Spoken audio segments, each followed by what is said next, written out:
Hello guys, welcome back to Auto Tuber. आज हमारे साथ है लॉर्ड ऑल्टो। लॉर्ड मैं इसलिए बोल रहा हूँ कि ये मारुति का एक ऐसा प्रोडक्ट रहा है जिसने मारुति को बहुत समय से रिप्रेजेंट किया है।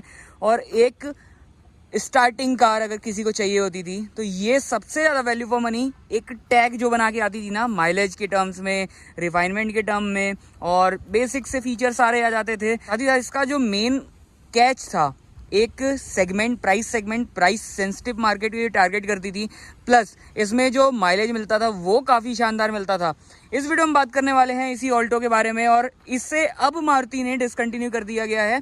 पहले 800 आती थी, उसके बाद ऑल्टो आई 1000 सीसी में, उसके बाद ऑल्टो 800 सीसी में भी आई, उसके बाद ऑल्टो 800 जो ये आप मॉडल देख रहे हैं ये चला, और प्रेजेंट में इसे ओवरटेक कर लिया है ऑल्टो K10 ने। ये जो सीरीज़ खड़ी है आपके सामने, ये इसके कुछ ही वर्जन्स मॉडल्स बचे हुए हैं, जैसे ये खड़ा है इधर वाली लाइन पे। अब इसे मारुति ने डिसकंटिन्यू कर दिया है। आप सभी ने तो देखा ही होगा कि भाई ऑल्टो का जो क्रेज़ है, मतलब अगर पहाड़ वगैरह में चले जाओ वहाँ पे आपको केवल ऑल्टो देखने को मिलेगी। और इसकी सुप्रीमेसी ऐसी है कि जहाँ स्कॉर्पियो, आपने यूट्यूब पे वीडियोस भी बहुत सारी देखी होंगी, जहाँ स्कॉर्पियो स्ट्रगल कर रही थी वहाँ ऑल्टो आराम से निकल जा रही थी। सबसे पहले बात, इसे बंद क्यों कर रहे हैं?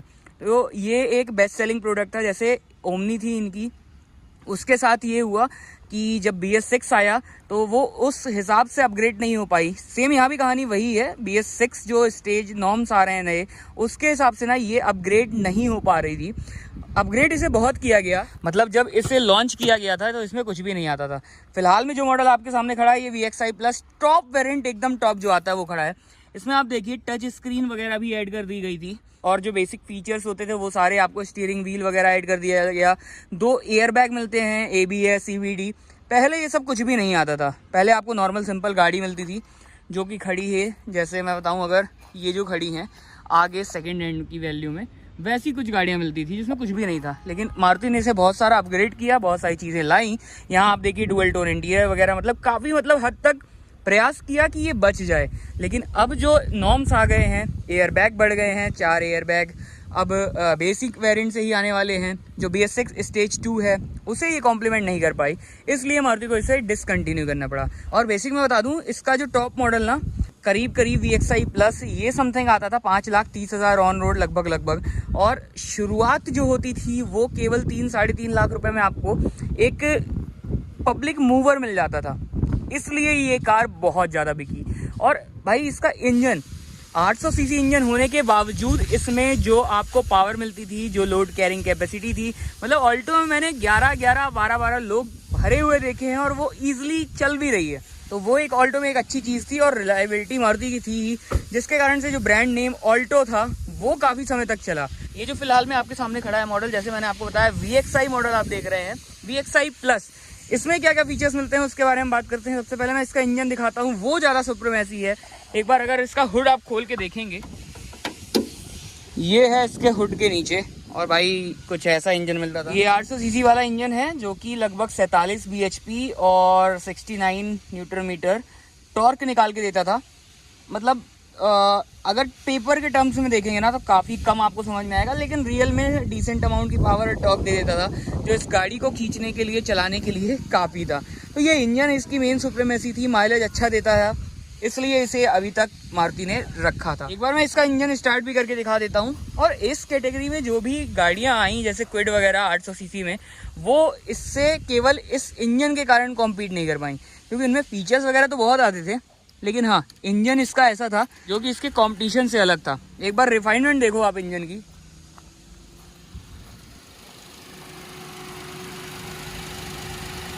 वाइब्रेशंस ना के बराबर, मतलब 3 सिलेंडर इंजन होने के बावजूद इतना रिफाइनमेंट, तो ये इसकी एक खास बात थी।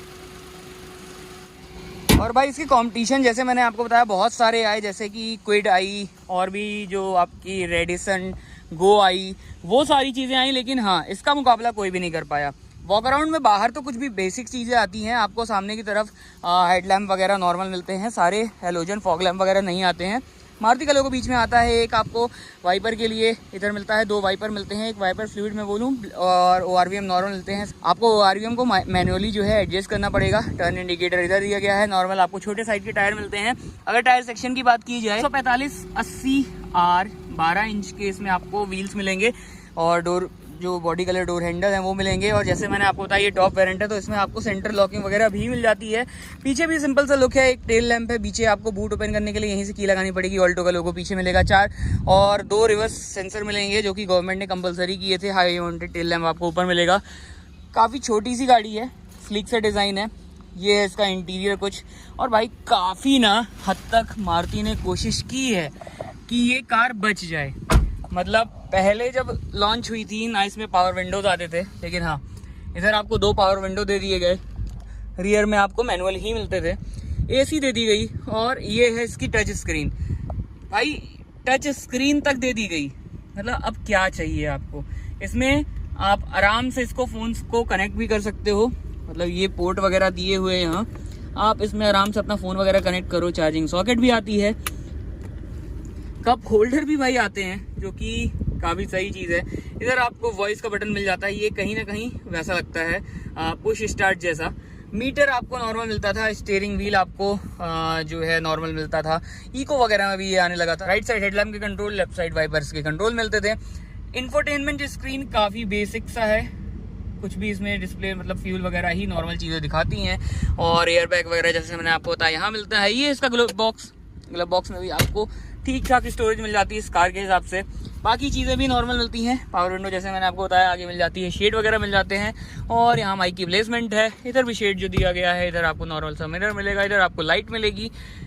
जो इसका मेन पॉइंट था इसका इंजन और इसका माइलेज, उसके कारण से भाई ये कार अभी तक चल रही थी। अब मारुति के द्वारा इसे डिसकंटिन्यू कर दिया गया है। और की मैं आपको दिखा दूं, कुछ ऐसी ही मिलती थी जिसमें ये लॉक, ये अनलॉक, मतलब सेंट्रल लॉकिंग भी मिल जाती थी टॉप वेरिएंट में। तो ये काफ़ी अच्छी चीज़ थी। और रेयर में भी आपको ढंग का स्पेस वगैरह मिल जाता था कुछ इतना।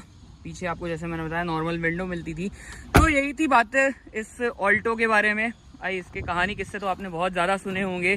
कहीं से भी लोग चला देते थे, कैसी भी रोड हो, कैसी भी चीज़ें हो, ये बिल्कुल दौड़ती जाती थी। कमेंट सेक्शन में बताइएगा आपका क्या मानना है इस कार के बारे में। और अब मारुति ने जैसे इसे डिसकंटिन्यू कर दिया गया है और उससे ओवरटेक किया है K10 ने। तो ये अपग्रेड इससे कैसा लगा आपको कमेंट सेक्शन में बताइएगा। फिलहाल में इस वीडियो में इतना ही। मारुति के बारे में, स्पेशली मारुति ऑल्टो के बारे में आपकी जो यादें हैं, आपके जो ओपिनियंस हैं वो हमें कमेंट सेक्शन में बताइएगा। मिलते हैं किसी और वीडियो में, तब तक के लिए जय हिंद, वंदे मातरम।